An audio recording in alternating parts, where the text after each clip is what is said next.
z nerazumnimi spori o svoji preteklosti.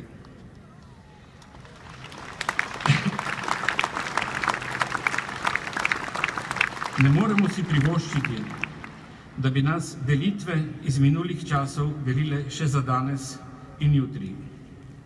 Pieteta do žrtev zahteva, da ne bijemo političnih in ideoloških bitk prek njihovih grobov. Nasprotno, terja voljo in sposobnost za preudarne in odgovorne besede in dejanja.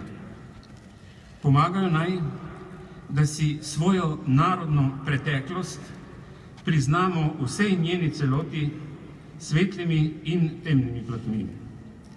Taka kot je del naše nacionalne identitete in do nje imejmo premišljen, pošten in spoštljiv odnos.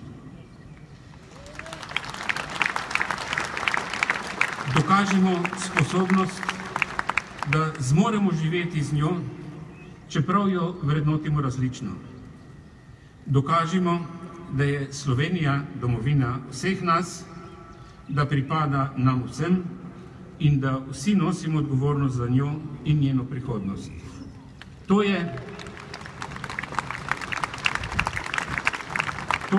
smisel svobode. Zaželen in spoštovan mora biti prispevek vsakogar od nas. Šele tako bodo zakoni, politične izjave in simbolna dejanja dosegli spravni smisel.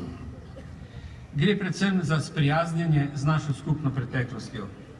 V njej so naše skupne korenine.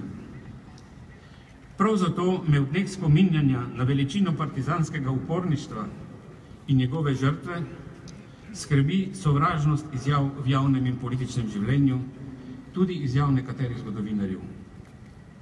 Zločin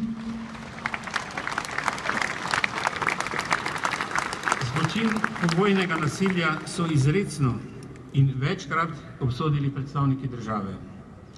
Obsodili so ga nekdanji partizani.